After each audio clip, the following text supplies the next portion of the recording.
Bonjour et bienvenue dans le podcast Par voix basse à voix haute. Moi c'est Capucine. Et moi c'est Julie. Nous sommes les voix de ce podcast. Mais des voix, il n'y en aura pas que deux.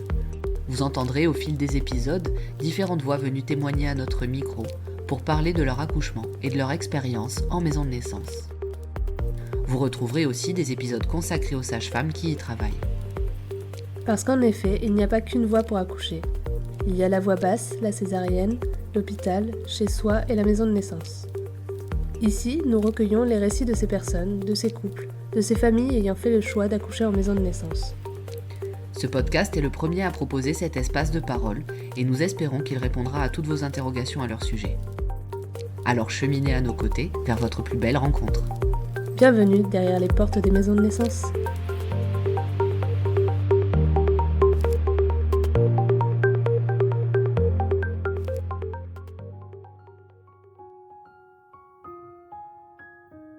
Bienvenue dans le premier épisode hors série de la saison 1.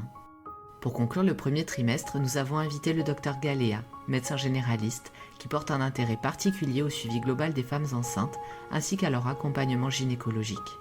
Après s'être destinée à une carrière en médecine obstétrique, le Dr Galéa va nous raconter ce qu'elle n'a pas trouvé dans ses études comme dans ses stages et qui la poussera à prendre une autre voie.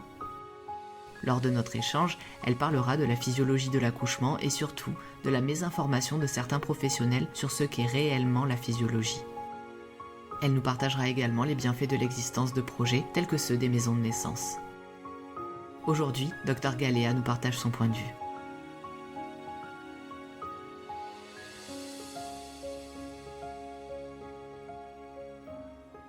Bonjour Dr Galéa. Bonjour. Bonjour Dr Galéa, merci de vous être rendu disponible pour discuter avec nous. On va parler de votre parcours qui vous a amené au métier de médecin généraliste. Aujourd'hui, on a fait le choix de vous recevoir dans notre podcast car vous avez un parcours particulier qui fera écho aux valeurs et pratiques des maisons de naissance. Et avant d'entrer dans le détail de votre histoire, est-ce que vous pouvez vous présenter pour celles et ceux qui ne vous connaissent pas ? Oui, donc je m'appelle Sophie Galéa, j'ai 30 ans, j'habite en Aveyron et je suis médecin généraliste, alors depuis 2021, mais je me suis installée en fin 2022. D'accord, merci. Dans cet épisode, nous allons commencer par aborder votre parcours professionnel et ensuite nous discuterons des valeurs qui vous tiennent à cœur et voir en quoi celles-ci peuvent soutenir les projets des maisons de naissance. Et donc pour commencer, est-ce que vous pouvez nous décrire votre formation, nous raconter un peu votre parcours ? Alors j'ai été formée à Toulouse les 6 premières années, ensuite j'ai passé le concours de l'internat et j'ai choisi la gynécologie obstétrique à Clermont-Ferrand. Donc je suis partie à Clermont-Ferrand et en fait j'ai commencé par un stage au CHU, donc au centre hospitalier universitaire pendant 6 mois en obstétrique. Et je suis restée seulement 6 mois en gynécologie obstétrique puisqu'après j'ai fait un droit au remords, donc un changement de spécialité pour basculer vers la médecine générale. Et je suis restée à Clermont-Ferrand par contre pour mon internat de médecine générale. J'ai changé pour plusieurs raisons. Déjà, je me suis rendu compte que je ne voulais pas faire de chirurgie. Après, il y a eu des raisons personnelles. Je venais de rencontrer mon compagnon. J'ai pas trop accroché avec la ville de Clermont-Ferrand, donc ça c'est quelque chose vraiment personnel. Et ensuite, je pense qu'il y a déjà eu aussi quelque chose qui me gênait dans mon stage sur l'accompagnement des femmes et la façon dont on accompagnait les femmes à l'hôpital et qui me convenait pas vraiment. Et je pense qu'en basculant vers la médecine générale, je cherchais un autre type d'accompagnement des patients, peut-être prendre plus de temps. Ensuite, en 2022, j'ai passé mon DU, donc c'est mon diplôme universitaire. C'est une formation complémentaire en gynécologie pour les médecins généralistes. Ça, je l'ai fait à l'université de Limoges. Et je me suis ensuite installée en tant que médecin généraliste fin 2022, après mon congé maternité. En quoi ça change la pratique de médecin généraliste d'avoir ce DU ? On peut faire du suivi gynécologique et des suivis de grossesse physiologique sans le DU de gynéco. Ça apporte juste peut-être un peu plus de connaissances. Ça met à jour les connaissances aussi, puisque en fait, ça faisait déjà 6 ans que j'avais eu ma formation initiale. C'est des connaissances un peu plus approfondies et moi je trouve que j'étais plus à l'aise avec ça. Et ça fait valoir un petit peu plus auprès des patients qu'on a une formation supplémentaire. On peut faire du suivi de gynéco sans ça. D'accord, oui, je me demandais. Merci pour ce détail. Maintenant qu'on se fait une meilleure idée de votre parcours, on va discuter des valeurs dans le cadre de votre profession. Vous venez de mentionner un décalage entre vos valeurs lors de votre parcours en gynécologie, la raison pour laquelle vous avez fait appel au droit de remords. Et est-ce que vous pourriez nous parler un petit peu plus longuement des raisons pour lesquelles vous avez fait cet appel au droit de remords, pour lesquelles vous êtes orienté ? Vous parliez d'un accompagnement peut-être plus long, plus approfondi. Je pense que pour travailler plus en accord avec mes valeurs et faire des suivis de grossesse ou des suivis de femmes, en l'occurrence en gynécologie, comme je le souhaiterais, déjà il faudrait plus de temps. Et donc c'est un peu ce que je suis allée chercher en partant en médecine générale.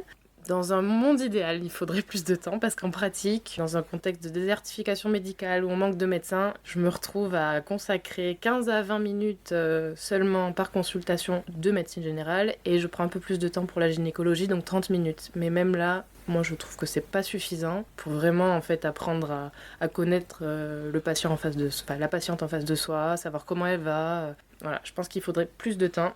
Pour avoir plus de temps, il faudrait, je pense, ça en découle, mais plus de professionnels de santé, plus déjà de gynéco, de spécialistes qui puissent suivre des grossesses plutôt pathologiques, plus de sages-femmes qui suivraient des grossesses physiologiques et plus de médecins généralistes. Et s'il y a plus de médecins généralistes, pour moi personnellement, ça me permettrait de laisser le côté médecine générale à mes collègues et de basculer vers plus de gynécologie, parce que c'est vraiment ça qui m'anime, de suivre des femmes tout au long de leur vie. Donc plus de temps, plus de professionnels. Après, pour vraiment travailler comme je le souhaiterais, je pense qu'il faudrait aussi plus de structure et de choix de lieux d'accouchement pour les patientes, pour vraiment pouvoir proposer différentes choses aux patientes et pas seulement aller à l'hôpital pour accoucher, mais qu'il y ait des maternités publiques, privées, des maternités avec des plateaux techniques. Donc ça, c'est des espaces au sein de l'hôpital qui sont accessibles à des sages-femmes de l'extérieur pour venir accompagner leurs patientes pour accoucher, qui est donc plus de maisons de naissance, la possibilité d'accoucher à domicile. Je pense que ça permettrait vraiment d'offrir un choix aux patientes qu'on suit et de mieux travailler.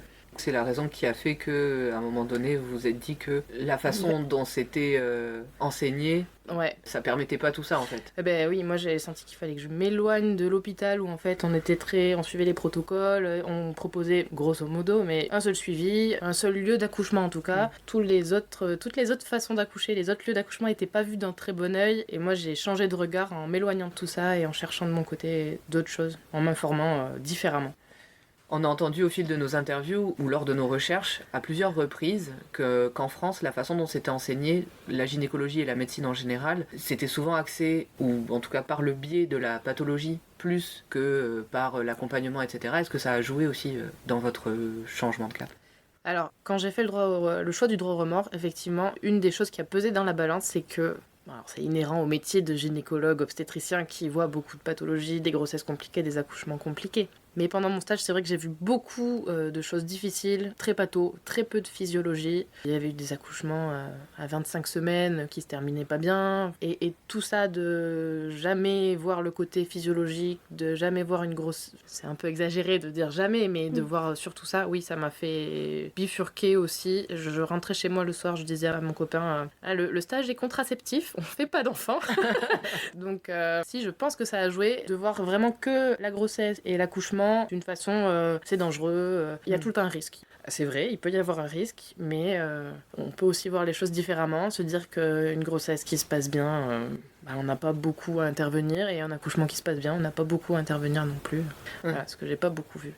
Dans votre ressenti, et parce que vous suivez des personnes aussi au quotidien, comment serait-il intéressant de transmettre les différentes façons d'accompagner les personnes, que ce soit les femmes ou les couples, dans le cadre d'un suivi global de grossesse ? Alors je pense que ça peut être intéressant dès le début de grossesse, voire même parfois en préconception, d'informer les parents, parce qu'on a parfois des parents qui viennent dès le souhait de grossesse pour consulter, et bien les informer sur les différentes façons d'être suivis qui existent et les différents lieux d'accouchement. Et peut-être déjà rappeler aux parents qu'une grossesse, elle n'a pas forcément besoin d'être suivie par un gynécologue obstétricien. C'est encore la majorité des grossesses qui sont suivies par des spécialistes, alors que c'est des grossesses tout à fait normales. Et je pense que le gynéco pourrait être réservé aux grossesses soit pathologiques, soit aux grossesses avec un antécédent de pathologie qui sont donc plus à risque. Et donc après, bien dire aux patients qu'une sage-femme peut suivre la grossesse. En accompagnement global, c'est encore mieux. Donc vraiment la même sage-femme tout le long, qui connaît bien le dossier. Ça peut aussi être suivi par un médecin généraliste. Et je crois qu'en pratique, en lisant, je crois que c'était l'enquête de périnatalité, que de plus en plus de grossesses sont suivies par les sages-femmes quand même. Ça évolue, donc c'est bien. Et c'est vrai que je trouve que le suivi médical de la grossesse qu'on peut trouver en maternité, il est parfois, c'est très protocolaire. Et ça peut donner un ressenti un peu que la grossesse et l'accouchement, c'est très à risque, c'est très risqué, c'est pour ça qu'on les surveille beaucoup, et donc en fait c'est dangereux. Enfin, ça transmet un peu cette représentation. Et je pense qu'effectivement, mais c'est un peu ce qu'on disait, un gynéco qui a été formé dans une vision, voilà, la grossesse, il peut se passer ça, il peut se passer ça, il va pas transmettre les mêmes représentations à sa patiente, il peut transmettre plus de peur. Alors qu'une sage-femme en accompagnement global qui travaille par exemple en maison de naissance et qui voit beaucoup d'accouchements physiologiques, elle va pas transmettre la même représentation de l'accouchement et de la grossesse à la patiente. Elle est pas baignée dans la même chose aussi, c'est-à-dire que je me dis, on est aussi influencé par le quotidien qu'on vit, donc j'imagine qu'à l'hôpital, on voit tellement ça, ça m'étonne pas. Et on finit par avoir, je pense, des peur que quelque chose arrive, alors que c'est... On est parce qu'on a vu le pire, c'est ça, on a vu le pire, ça reste très rare, mais on en a vu, donc on a peur que ça arrive, alors qu'en fait...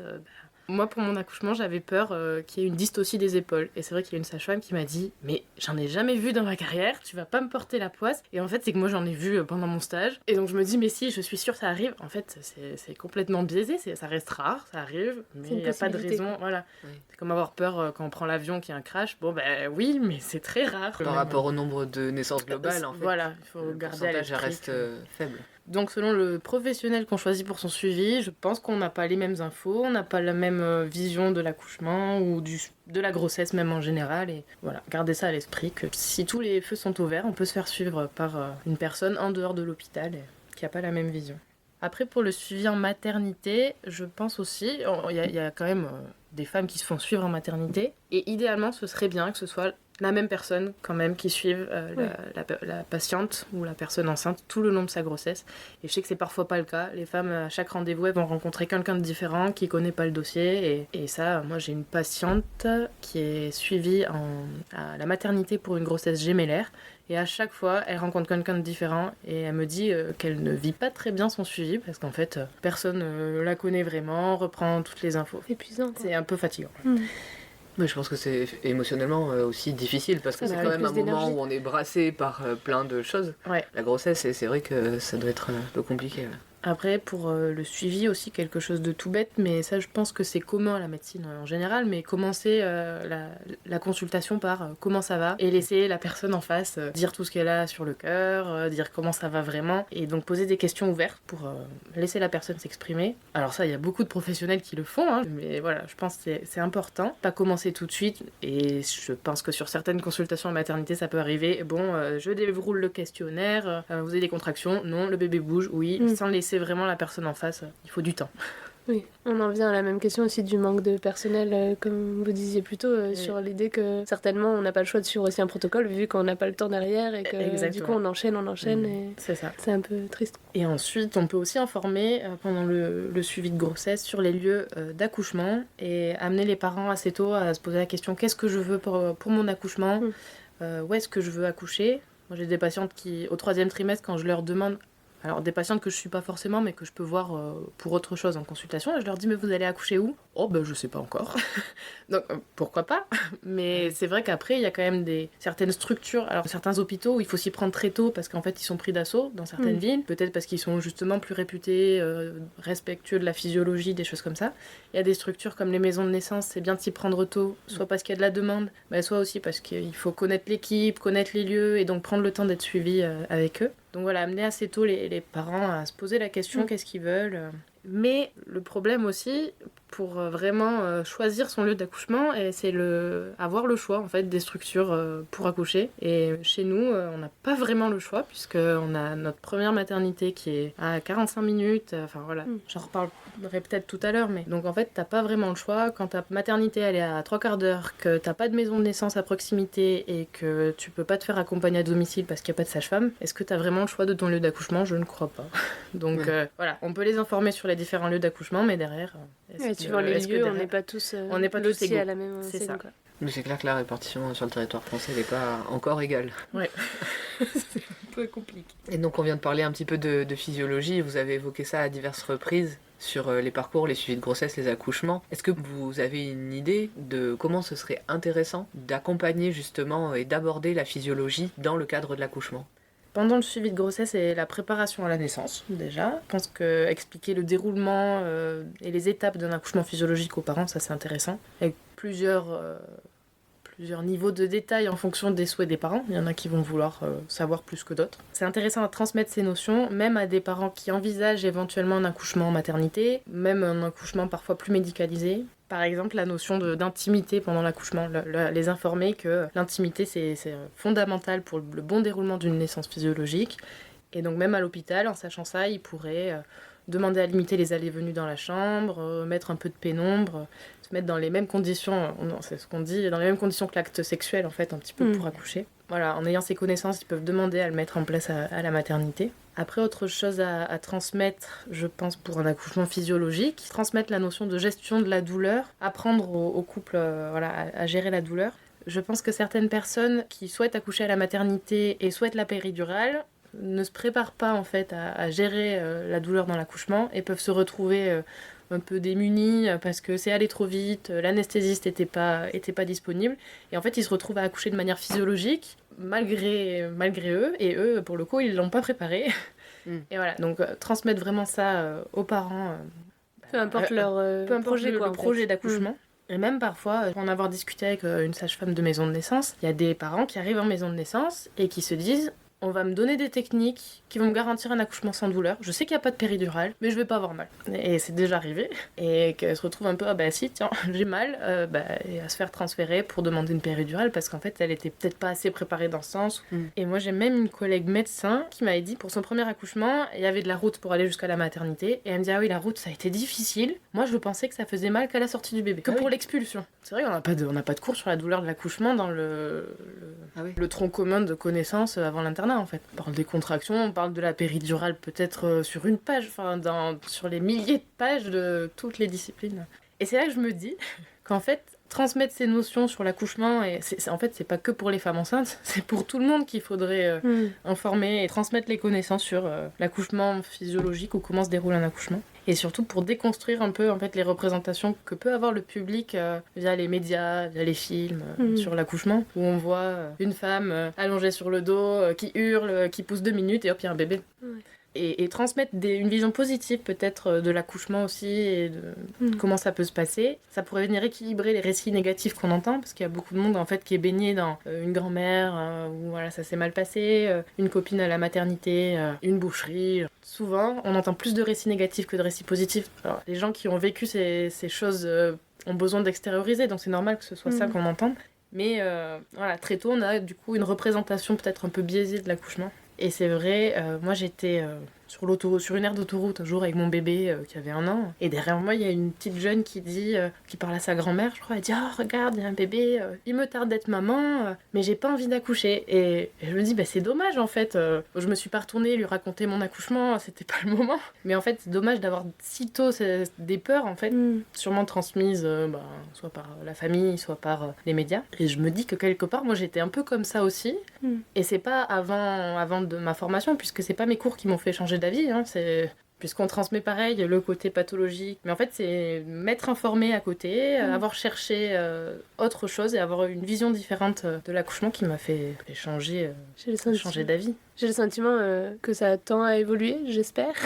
Que des podcasts, déjà comme le nôtre, c'est à ça que ça sert aussi, transmettre ce genre d'informations. Et il y en a plein d'autres qui le font, qui sont très connus aussi. Et j'imagine que dans l'éducation qu'on propose à nos enfants actuellement, on tend à faire évoluer ça. Mais je pense que dans le grand public, oui, ça évolue un peu. Il y a de plus en plus de demandes aussi de femmes pour des accouchements physiologiques.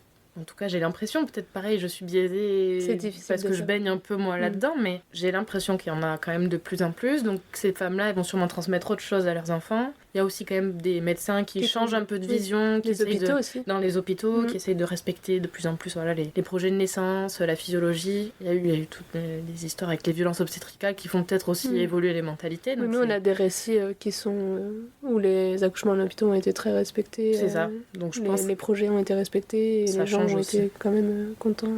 Je suis d'accord que ça commence à évoluer. Mais par rapport à ce que vous disiez, du fait d'entendre surtout des récits négatifs, je me suis rendu compte après mon premier accouchement, c'est juste une parenthèse, mais que j'avais un peu honte de raconter mon accouchement. J'ai fait face en fait à des femmes dont je connaissais l'histoire, d'autres dont je ne connaissais pas encore l'histoire, mais du coup je me disais au cas où que peut-être elle ait vécu quelque chose de dur. Et personnellement, j'ai dû t'auto-censurer.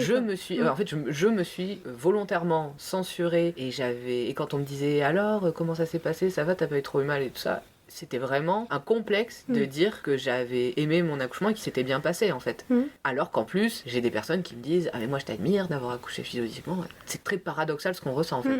Mais moi j'ai vécu un peu ça sur le plan personnel aussi, parce qu'après avoir accouché, je pense que je disais à tout le monde c'est génial d'avoir accouché, parce que j'ai accouché en maison de naissance aussi. Et pareil, à un moment, je me suis dit bon, je vais peut-être arrêter de raconter cet accouchement super positif, parce qu'en fait, ils ont pas vécu pareil, je vais peut-être donner de faux espoirs à certaines personnes. Et puis j'ai laissé reposer un peu, et en fait, je pense qu'on peut quand même, on n'est pas obligé de mettre des paillettes et dire que tout est voilà, mais c'est important. C'est quand même bien de dire que ça peut aussi bien se passer. C'est ce fameux équilibre dont on parlait tout à l'heure. Équilibrer les récits et dire... Moi, j'aurais vraiment aimé entendre, avant d'accoucher de mon premier enfant, que c'était possible d'accoucher de son premier enfant sans péridurale. Parce qu'en fait, je me disais, c'est peut-être pas possible. En fait, tout le monde me dit, ah, mais t'es sûre non, mais t'accouches en maison de naissance, oh là là. Ça m'aurait fait plaisir d'entendre ce genre de récit avant.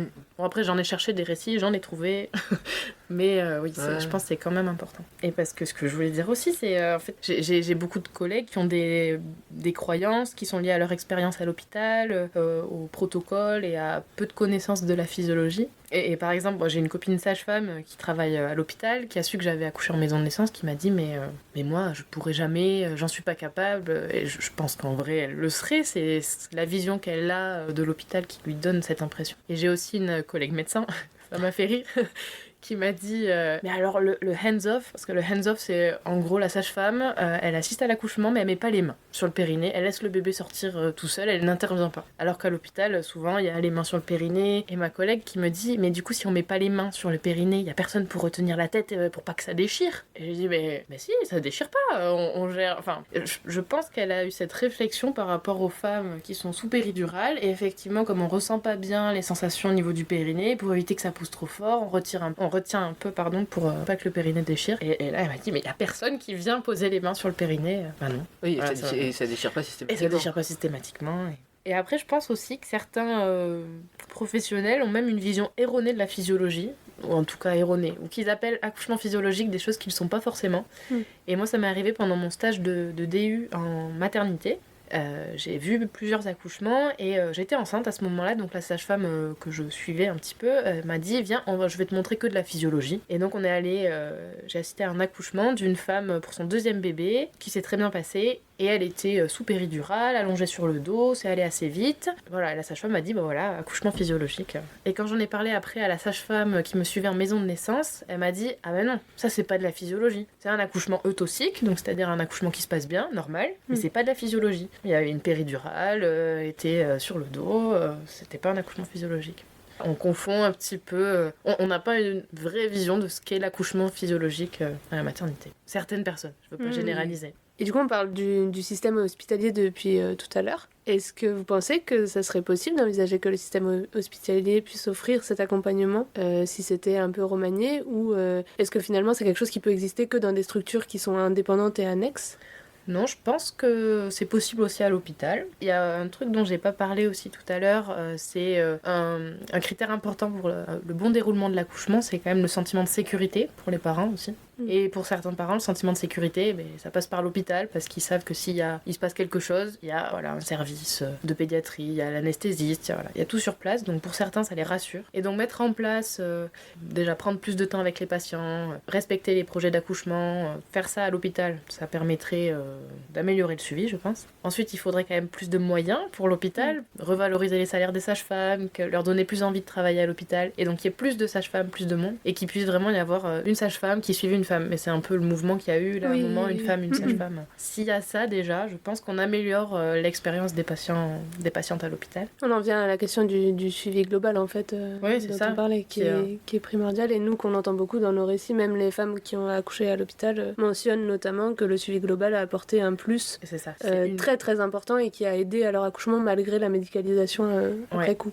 pouvoir aussi être avec la même professionnelle Qui te connaît. après Ouais. l'accouchement, même si l'accouchement en lui-même n'a pas eu lieu avec, Oui. pour pouvoir Il y a une justement continuité. débriefer et revoir un petit peu tout ce parcours en fait. Ouais. Après ça, je pense aussi qu'il y a beaucoup d'hôpitaux, de maternités qui le font, mais essayer de respecter au mieux les projets de naissance des parents.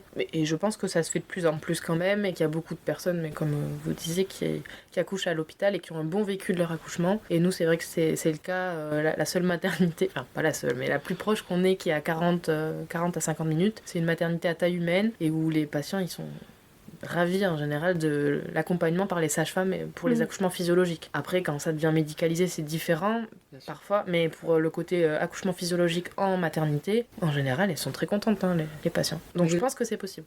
J'ai le sentiment que dans plusieurs des récits qu'on a recueillis, il y a cette notion que dans les plus petites cliniques, en tout cas de niveau 1, c'est peut-être plus simple d'avoir ce suivi avec, vu que l'équipe est plus restreinte, du coup de voir plus souvent les mêmes personnes, d'avoir pas un vrai suivi global, mais quelque chose en tout cas qui peut y ressembler, plus que finalement dans des très grosses cliniques de niveau 2 ou 3, quand certaines personnes disent moi le CHU c'était vraiment pas envisageable pour moi, les gros hôpitaux en tout cas, et plutôt être sur des petites cliniques.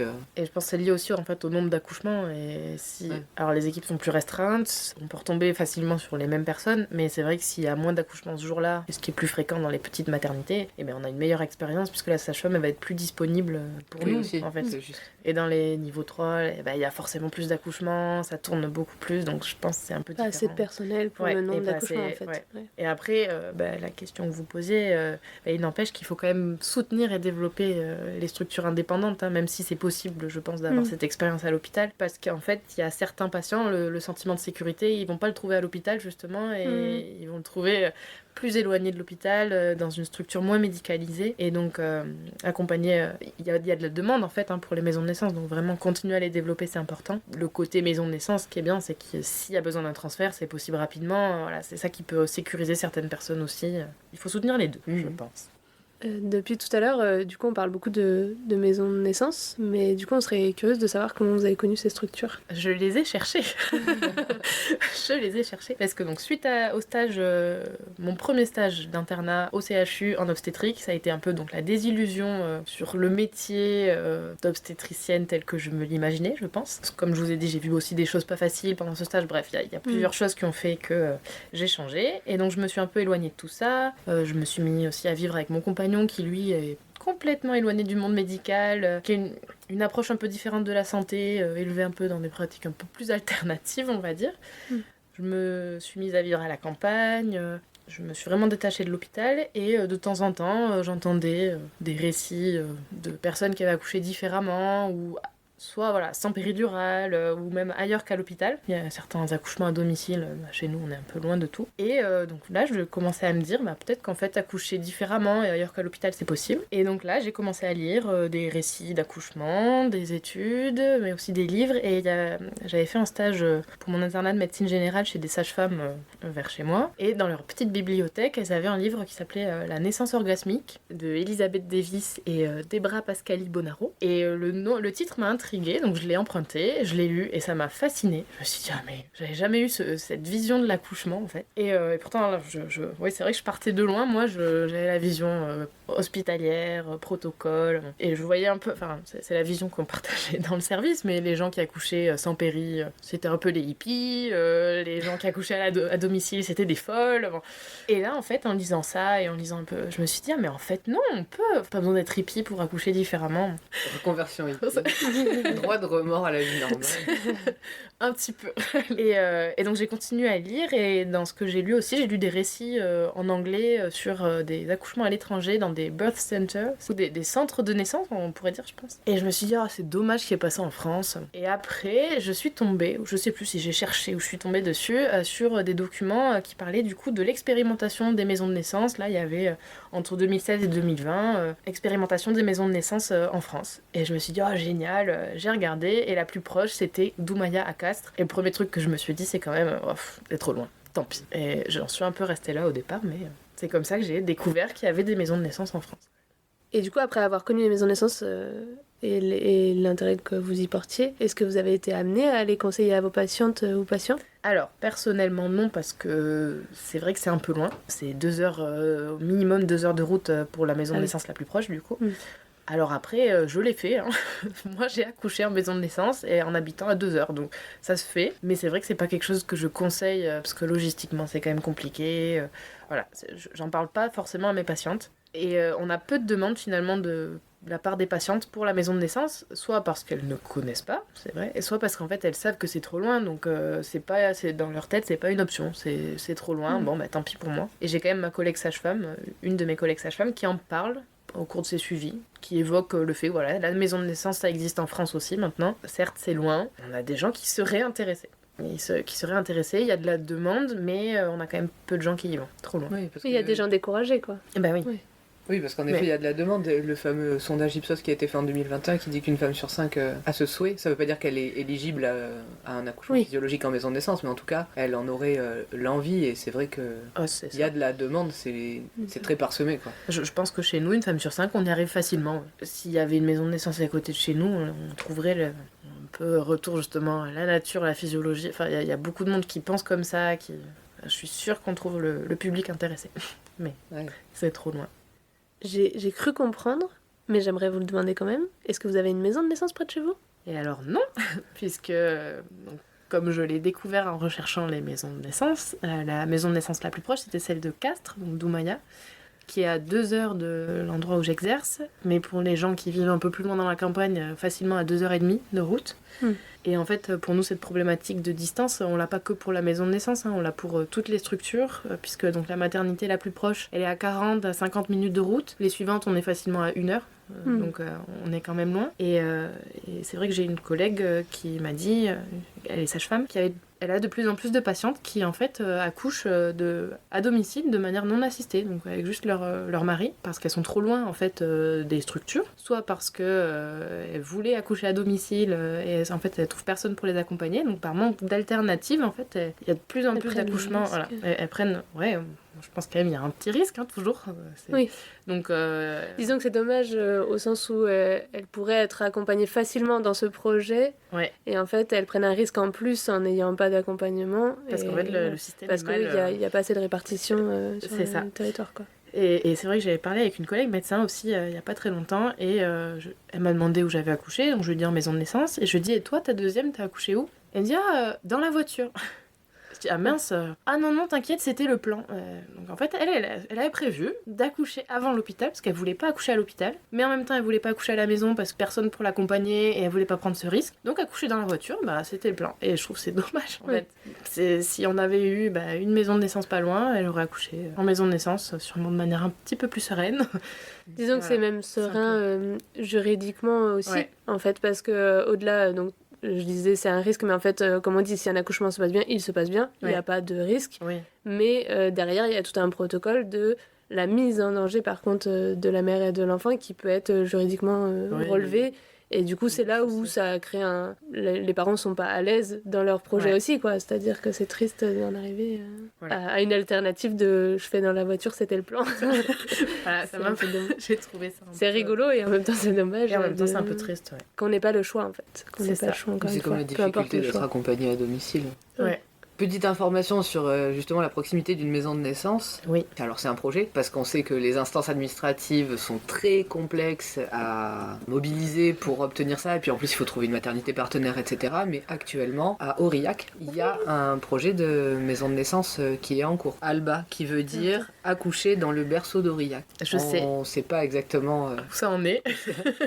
On a des nouvelles par le collectif national, mais en tout cas oui, c'est pas encore abouti, mais ça serait super chouette. Oui, je sais. C'est un peu plus proche. J'ai vu ça et ce serait, on est à 1 heure, 1 heure et quart pour moi, mais pour des gens qui sont plus à la campagne, donc plus loin de Doumaya, ils seraient un peu plus proches d'Aurillac et ce serait génial. Là, ça ouvrirait plein de possibilités pour les soutien alors le projet. Exactement. Moi, je sais pas où ça en est effectivement. Donc il n'y a pas de maison de naissance près de chez vous, mais est-ce que vous seriez intéressé par l'ouverture d'une maison de naissance près de chez vous ? Ce serait très bien déjà pour les patientes, pour répondre à leurs demandes. Et moi, s'il y a une maison de naissance qui s'ouvre, je me reconvertis. je reprends des études de sage-femme, je vais y travailler. Dans un monde idéal, ce serait bien. En pratique, je ne sais pas si je le ferai, mais oui, il faudrait qu'il y ait plus de maisons de naissance, ne serait-ce que pour les patientes. Oui. Et même pour nous, pouvoir vraiment laisser le choix. Enfin, on informe les patientes et derrière, on sait que bon... Oui, on va pas se retrouver au vide dont vous parliez tout à l'heure. C'est ça, de se retrouver à... en fait, je vous expose ce qui existe, mais vous n'avez pas vraiment le choix ici, puisqu'on n'en a pas. Donc. Nous tenons à vous remercier à nouveau d'avoir répondu à notre invitation et pour tout ce sur quoi nous avons pu échanger. On espère en tout cas que tout ce qui a été partagé aujourd'hui permettra d'informer le plus grand nombre et soutiendra au mieux les projets de maison de naissance, dont Alba. Et enfin, on espère qu'une maison de naissance pourra voir le jour près de chez vous dans les années à venir. Merci beaucoup. À bientôt, Dr Galia. À bientôt. À bientôt. Vous venez d'écouter le podcast Par voix basse à voix haute. Si vous avez aimé cet épisode, partagez-le autour de vous. C'est le meilleur moyen pour notre podcast de rester visible. N'hésitez pas à vous abonner si vous voulez être notifié des prochains épisodes. Merci encore d'être là avec nous et d'écouter ces moments de vie uniques et intenses. À la semaine prochaine pour un nouvel épisode. Et n'oubliez pas, il n'y a pas de bon accouchement. L'histoire qui compte, c'est votre rencontre.